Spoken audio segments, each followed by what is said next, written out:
नमस्ते साथियों, आज हम निकराम जी की लिखी कहानी ऊपर की कमाई पढ़ने जा रहे हैं। चलिए शुरुआत करते हैं। पत्नी काफी दिनों से मेरे पीछे पड़ी हुई थी। तुम कारखाने की नौकरी छोड़ दो और सिक्योरिटी गार्ड की नौकरी करो। आजकल सिक्योरिटी गार्ड की नौकरी में ऊपर की कमाई बहुत है। हमारे पड़ोसी राकेश अंकल अस्पताल में काम करते हैं। बहुत पैसा इकट्ठा कर लिया है उन्होंने।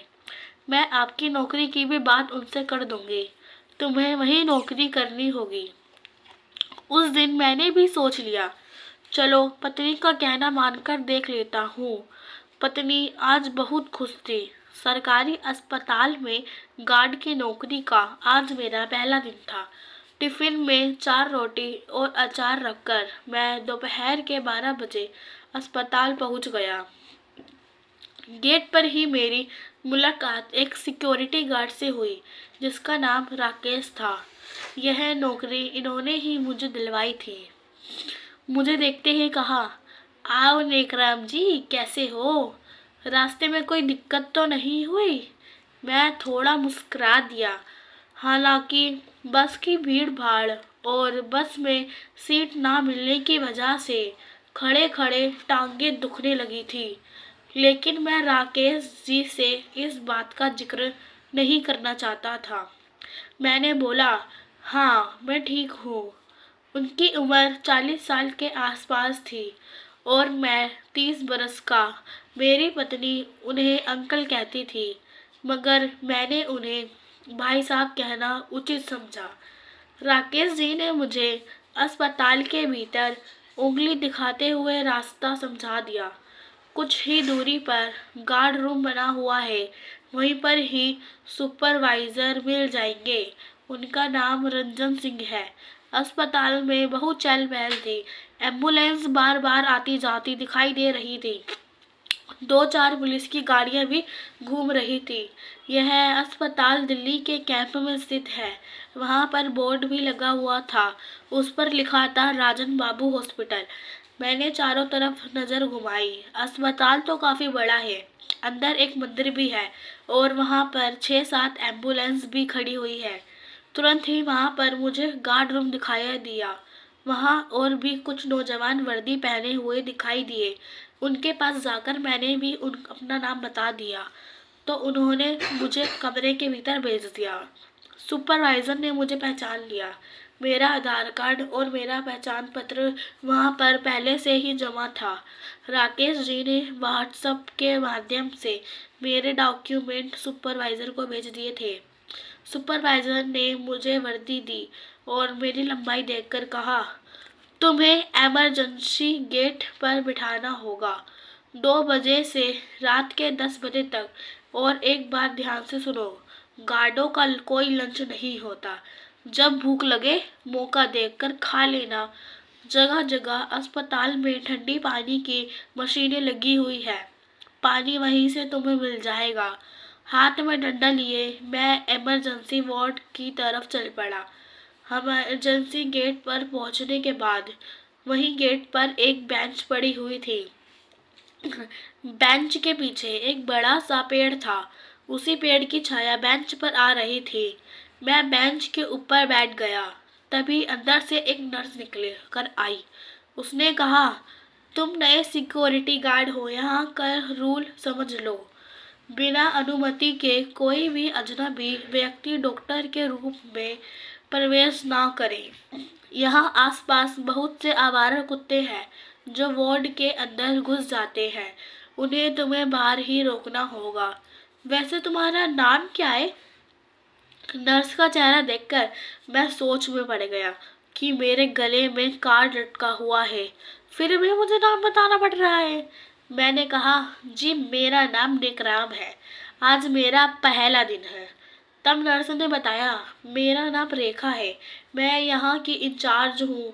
सब नर्सों के ऊपर की हेड हूँ। पहले वाला सिक्योरिटी गार्ड ठीक नहीं था, लेकिन उसे निकालने का कारण सबसे बड़ा था कि वह मरीज के परिजनों से रुपया मांगा करता था। यह एक सरकारी अस्पताल है। यहाँ पर सभी लोग गरीबी और दुखी और लाचार आते हैं। लोगों की शिकायतों पर ही हम सिक्योरिटी गार्ड्स की छानबीन कर रहे हैं। इस अस्पताल में कई सिक्योरिटी गार्ड्स को निकाल दिया गया है। नई भर्ती चालू है। जो गार्ड ईमानदार है उनको ही यहाँ पर रखा जा रहा है। आज तुम्हारा पहला दिन है, तुम्हारी ईमानदारी भी देख लेंगे। नर्स के जाने के बाद हमारा सुपरवाइजर बुलेट में आया और मुझे बताया, यहाँ किसी से बात नहीं करनी है, चुपचाप अपनी ड्यूटी करनी है।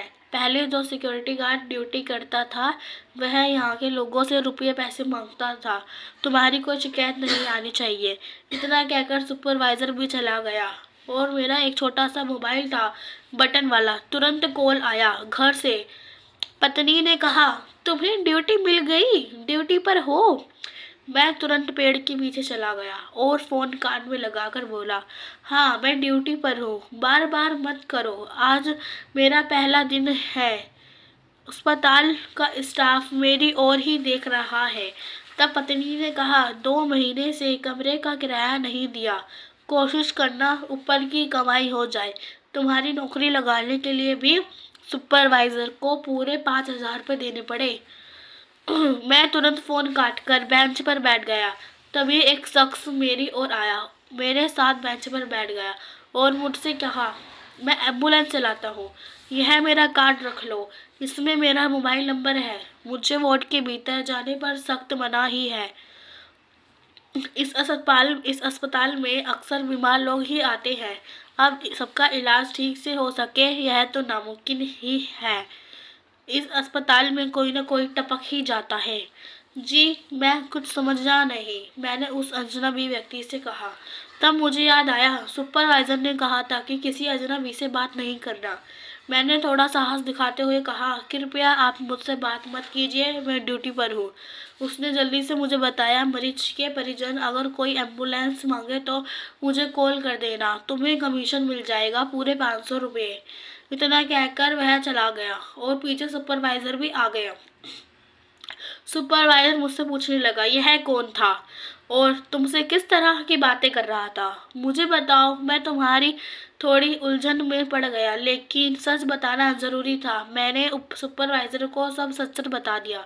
सुपरवाइजर ने वह कार्ड ले लिया और चला गया। सुपरवाइजर के जाने के बाद एक दूसरा व्यक्ति और आया और मुझे कार्ड देकर और समझा कर चला गया। वह भी एम्बुलेंस का मालिक था। अस्पताल में घूमते ही मुझे जो 6 एम्बुलेंस दिखाई दी थी, शायद यह उन्हीं एम्बुलेंस के मालिक होंगे। मैं बैठे बैठे अनुमान लगाने लगा। शाम तेजी से हुई और वार्ड के अंदर से चीखने चिल्लाने की आवाज़ें आने लगी। मैं दौड़कर वार्ड के अंदर पहुंचा तो बेड पर एक बुजुर्ग माता जी खत्म हो चुकी थी। बहुत से मरीजों ने उस बुजुर्ग माता जी को घेर रखा था। नर्स और डॉक्टर भी वहां मौजूद थे। एक नर्स ने बताया, बेचारी मर गई, काफी दिनों से अस्पताल में पड़ी हुई थी। अस्पताल में कोई भी परिवार वाला मिलने नहीं आता था। सीलमपुर में इनका अपना घर है। तब डॉक्टर ने कहा, इन माता जी के घर पर कॉल करो, किसी को बुलाओ, डेड बॉडी हम ज़्यादा देर तक अस्पताल में नहीं रखे सकते। अगर घर से कोई नहीं आया तो हमें मुर्दा घर में डेड बॉडी को रखना होगा।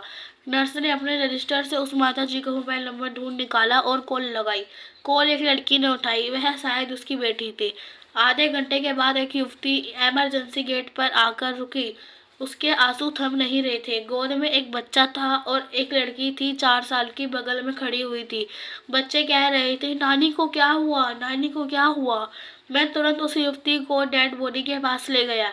मुझे पक्का यकीन था कुछ देर पहले जो कॉल की थी और बातें जो हुई थी कॉल में नर्स के साथ इस युवती से हुई थी। वह युवती अपनी माँ की डेड बॉडी देखकर दहाड़े मार मार कर रोने लगी। बच्चे भी चिल्लाने लगे, नानी उठो, नानी उठो, नानी उठो, हम आ गए हैं तुम्हें लेने के लिए। तब नर्स ने पूछा, क्या तुम्हारे परिवार में कोई मर्द नहीं है? तब उस युवती ने कहा, बताया, मेरा एक भाई है जो सारा दिन शराब के नशे में पड़ा रहता है। उसे कई बार कॉल लगाया लेकिन स्विच ऑफ जा रहा है। हम बहुत गरीब हैं, घर से है, मकान भी किराए का है। मेरी माँ को ना जाने कैसे टीवी हो गया और मुझे बिना बताए ही मेरा भाई को अस्पताल में दाखिल करके छोड़ गया। तब उस युवती ने कहा मुझे एक एम्बुलेंस चाहिए। तो अस्पताल में खड़े कुछ लोगों ने कहा सिक्योरिटी गार्ड खड़े हुए हैं, उनसे बात कीजिए। वह युवती मेरी तरफ आगे बढ़ी, मैं भी वही मौजूद था। उसने कहा भैया एम्बुलेंस का बंदोबस्त कर दीजिए, मेरी जेब में एक कार्ड पड़ा हुआ था, अजनबी व्यक्ति दे गया था। मैंने तुरंत मोबाइल नंबर पर कॉल लगाया।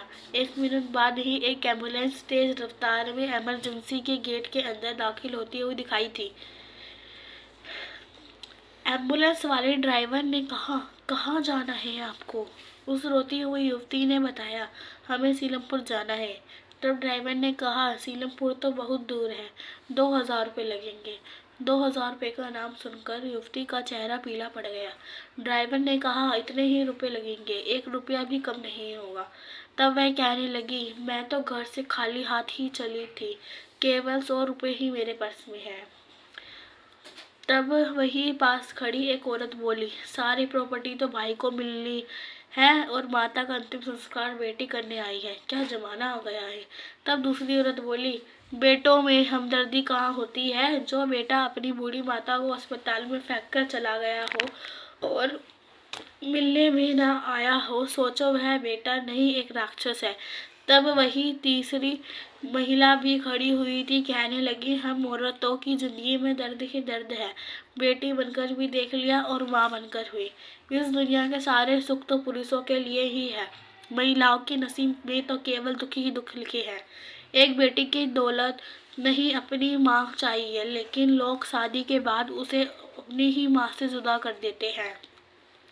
तब ड्राइवर बोला समय की बर्बादी मत कीजिए, मैं डेड बॉडी को फ्री में नहीं ले जाऊंगा, गाड़ी में भी गैस खर्च होती है और दिन भर की हमें दिहाड़ी भी निकालनी होती है और अस्पताल में गाड़ी खड़ी करने का किराया भी हमें देना पड़ता है।